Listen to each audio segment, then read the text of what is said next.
declarações de Arthur Lira.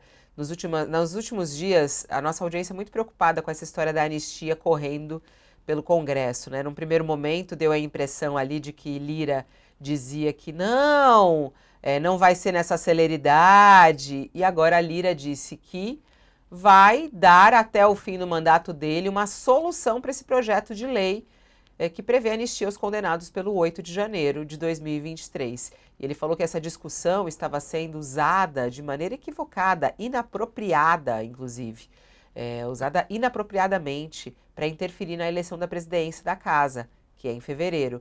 Aí ele diz, um tema sensível como esse, por tudo que aconteceu, por tudo que está acontecendo, estava sendo usado inapropriadamente. Conversei tanto com um partido quanto com outro, nós vamos dar a solução para isso dentro do meu mandato. E até foi perguntado para ele como que ele vai dar a solução. Aí ele até falou, Josias, do meu jeitinho. Eu fiquei pensando tanta coisa nessa hora. Do meu jeitinho. Qual é o jeito de Arthur Lira de resolver uma coisa, hein, Josias? O Arthur Lira, ele é um personagem muito interessante, porque ele se notabilizou na chefia da Câmara como um hábil manipulador da conjuntura. Num primeiro momento, ele fabrica problemas, depois ele se oferece para fazer o favor de resolvê-los. Se oferece para resolver os problemas que ele mesmo criou. Neste caso da anistia, o Arthur Lira estimulou o amigo Elmar Nascimento, agora ex-amigo, estimulou o Elmar Nascimento a incluir o projeto da anistia na pauta da sua campanha à presidência da Câmara. E quando ele farejou o risco de derrota do Elmar Nascimento, ele se afastou do deputado, por isso que o deputado agora diz que é um ex-amigo do Arthur Lira, e passou a administrar o projeto da anistia. Ele próprio esteve com o Valdemar Costa Neto e estimulou, porque estava todo mundo interessado nos votos do PL, que é a maior bancada da Câmara, tem o maior número de deputados. Então, nessa campanha para a presidência da Câmara, todo mundo está cobiçando os votos do PL. E o Arthur Lira, em contatos com o Valdemar Costa Neto, ele próprio estimulou, olha, não, vamos debater sem se comprometer, mas aí o projeto começa a andar na CCJ, a Comissão de Constituição e Justiça da Câmara.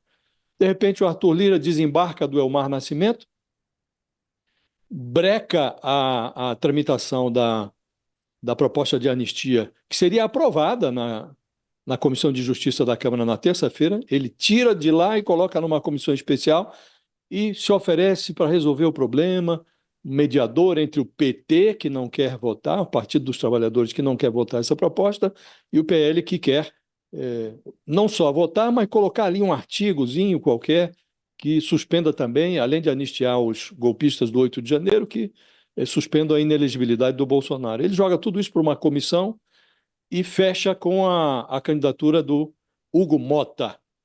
Abandona o Elmar Nascimento, fecha com o Hugo Mota. E agora ele diz a entrevista dele na Folha é primorosa. A certa altura ele fala uma frase, olha, nós tínhamos uma posição de cuidado com esse assunto da anistia, né? Porque ninguém pode esquecer o que aconteceu.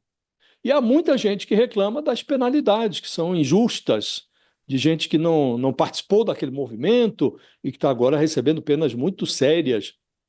Tem dor para todo lado, dor institucional, dor da democracia, dor de pessoas que, em tese, podem estar sendo penalizadas. Você espreme as declarações do Arthur Lira e elas não significam nada. Ele fala e não diz coisa nenhuma. A única coisa que importa dizer nesse momento é que a anistia é inadmissível, o julgamento dos responsáveis pelo quebra-quebra do 8 de janeiro ainda nem foi concluído, e os mandantes, os mentores, o alto comando do golpe, a começar pelo Bolsonaro e os militares que são seus cúmplices, esses não foram nem denunciados ainda, então não cabe discussão sobre anistia. Mas ele embroma, não diz nada. E se formos analisar, Fabiola, o Arthur Lira é responsável também por este resultado, por esse desfecho do 8 de janeiro. Lá atrás, em 2020, maio de 2020, O Bolsonaro estava participando de um ato na frente do QG do Exército, um grupo de golpistas lá pedindo intervenção militar. O Bolsonaro discursou nesse dia, foi lá e discursou, diz que acabou a época da patifaria, agora é o povo no poder. Depois disso, isso foi maio de 2020. Depois, a partir de 2021, ele sequestrou as datas do 7 de setembro, ele sequestrou o feriado em 2021, em 2022, e ele expôs a sua ira a sua ira antidemocrática durante toda a sua presidência. E o Arthur Lira foi cúmplice do Bolsonaro nesse período. Ele e o Augusto Aras. O Augusto Aras, porque engavetou todas as acusações contra o Bolsonaro, e o Arthur Lira, porque administrou, cobrou com o orçamento secreto o fechamento de um gavetão no qual ele escondeu mais de 140 pedidos de impeachment do Bolsonaro. Então, ele é cúmplice dessa encrenca, porque, protegido pelo Augusto Aras e pelo Arthur Lira, o Bolsonaro fez o que fez. E as atitudes do presidente deram no que nós estamos presenciando hoje. A tentativa de golpe, o 8 de janeiro e essa barafunda na qual nos metemos hoje, Fabíola. Então, este é o Arthur Lira. Ele é cúmplice do problema e se oferece ao país como se revela ao país como se fosse parte da solução. Em verdade, ele é parte do problema. Ele ajudou a formar esse problema. Então, quando ele diz agora, vamos arrumar uma solução ainda no meu mandato, ele está embromando, porque ele quer agora os votos do PL e os votos do PT ao seu candidato, que agora já não é mais o Elmar Nascimento, é o Hugo Mota. Deve ser eleito o Hugo Mota, e aquelas emendas que ele inventou, o orçamento secreto para manter o Bolsonaro no poder, para proteger o Bolsonaro, ele utiliza essas mesmas emendas agora para chantagear os deputados e convencê-los a votar no Hugo Mota para manter o esquemão das emendas. Então, esse é o Arthur Lira.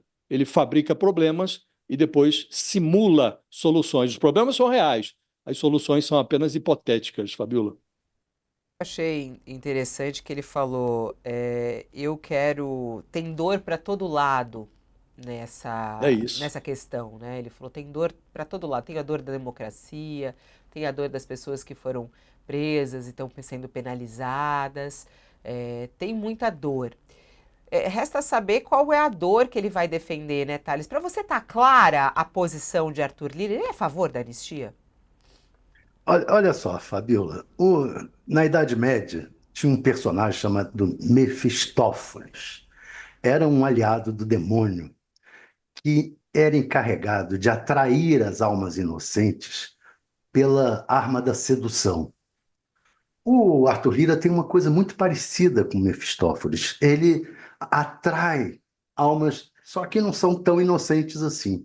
Nesse caso, ele atraiu o PL e o PT para apoiar a candidatura, o nome que ele escolheu para ser sucessor, que é o Hugo Mota. Aparentemente, prometeu aos dois lados uma solução para o problema da anistia, do projeto de anistia do Bolsonaro. O PL exigia a votação, o PT exigia a não votação. Aí ele diz, e está repetindo agora, vai ter solução no meu mandato. Ontem teve aqui no All News o vice-líder do governo, que é também um deputado do PT, é o Rubens Pereira Júnior. Ele disse, olha, o Arthur Lira prometeu para a gente que vai ter solução nesse mandato. Eu disse, vem cá, o deputado, o que é a solução? Vai derrubar? Ele prometeu para vocês que vai derrubar.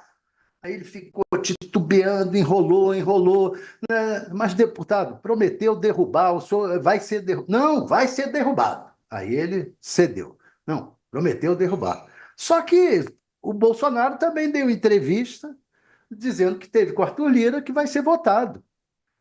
E está aí, teve ontem no Senado, teve ontem dando entrevista, anteontem no Senado, ontem deu entrevista, falando que vai votar. Quer dizer, e ele esteve com o Arthur Lira. Mas o Bolsonaro disse que vai voltar em 2026. Então, o Arthur Lira está prometendo, está mentindo para um dos lados ou está mentindo para todo mundo. Com essa história de que... Por quê? Vou dar uma solução nesse ano, é uma frase vazia, não quer dizer nada. Qual é a solução? Vai derrubar ou não vai derrubar?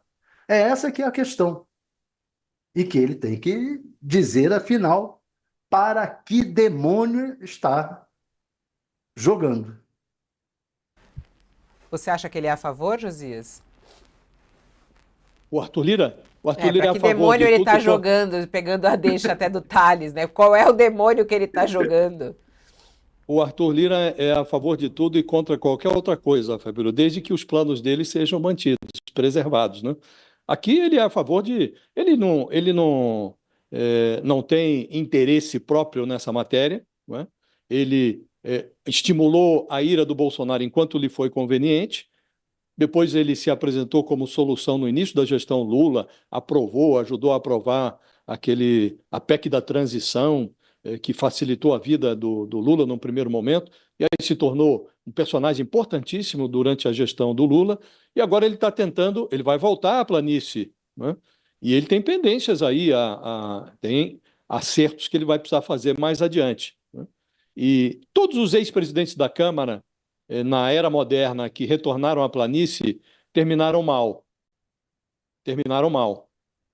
O Rodrigo Maia, para citar os casos mais recentes, o Rodrigo Maia não conseguiu se reeleger e foi um dos presidentes da Câmara mais fortes dos últimos tempos. O Eduardo Cunha fez uma escala na cadeia. O João Paulo Cunha foi condenado também no escândalo do Mensalão. Ou um outro presidente da Câmara petista também teve problemas no Mensalão. Então, a maioria deles, Fabiola, nos tempos mais recentes, teve muitos problemas depois que saiu da presidência da Câmara. Então, ele está tentando pavimentar este essa pós-chefia, essa saída dele, está tentando administrar a saída dele da presidência da Câmara. E tinha um candidato, trocou de candidato em pleno voo, agora conseguiu em poucas horas ele solidificou a candidatura do Hugo Mota. Hoje é o candidato favorito, a menos que ocorra uma hecatombe, já está decidido quem vai ser o próximo presidente da Câmara. E ele está agora ajeitando a vida dele para depois, vai presidir uma comissão importante, com a Comissão de Constituição e Justiça, já se discute no Palácio do Planalto se convém ou não nomear o Arthur Lira como ministro de Estado. Então, para ele, interessa agora ficar bem com o PL e com o PT. Para ficar bem com o PL e com o PT, ele tem que embromar os dois, porque em algum momento ele vai ter que colocar para andar esse projeto. O que ele fez? Ele formou uma comissão. Quando você não quer resolver um problema no Congresso Nacional, você forma uma comissão. Foi o que o Arthur Lira fez. Com isso, ele ganha tempo. A ele não importa se isso vai ser aprovado, se não vai ser aprovado. Ontem me diziam, Fabíola, que ele estava tentando negociar algo que o próprio Judiciário já estava encaminhando. Pegar aqueles que estão menos encrencados no 8 de janeiro e conceder anistia para esses, que poderiam fazer, no âmbito da Procuradoria-Geral da República, acordos de não persecução penal. Gente que se meteu, que estava ali, foi até filmada, mas que não participou ativamente do quebra-quebra, não teve uma participação ativa, né? Mas isso a própria Procuradoria já está fazendo. Então ele pode sair com uma solução como essa. Olha, vamos fazer uma proposta aqui para pegar desses mais de 1.000 que estão sendo julgados lá, quantos podem obter um acordo de não persecução penal? Então ele pode se sair com uma coisa dessa, aí seria uma saída honrosa para o PL. Olha, conseguimos aprovar aqui, não estamos esquecendo os nossos aliados que estão hoje ou na cadeia ou prestes a ir para a cadeia. E do mesmo modo ele ficaria bem com o PT. Olha, não vamos colocar aqui anistia para o Bolsonaro ainda, deixa isso para mais adiante. Então ele pode arrumar uma solução como essa, mas, como disse, o problema é real. Ele ajudou a criar esse problema, ele insuflou esse projeto da anistia nessa campanha para fazer o sucessor na Câmara. E a solução é muito hipotética. Pode sair, pode não sair. Se sair, vai ser uma solução meia-boca para satisfazer os seus aliados dos dois lados, né? Mas o personagem é muito melífluo, Fabiola. É um personagem muito gasoso, é muito fluido, não há solidez no que diz o Arthur Lira. Gente, a gente recebeu uma mensagem tão bacaninha aqui agora que vale até a pena, ó, do Murilo. Ele escreve, eu acho que até da Inglaterra.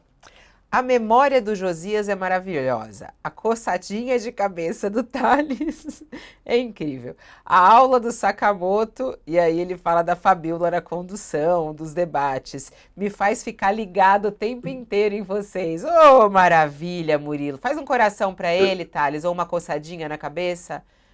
Você sabe que Aê! eu tinha uma professora de inglês que ela É, dizia isso. Tá, quando ela me chamava, tá, vem cá, fala aí. é. Aí você ia, coçando a Tá tudo. cabeça. Aí eu subia lá e fazia assim, ela dizia, tá lá ele coçando a cabeça. Você sabe que eu até peguei isso agora, quando vai. Eu faço assim Quando eu- agora. Peguei a coçadinha, virou um momento forte aqui do programa.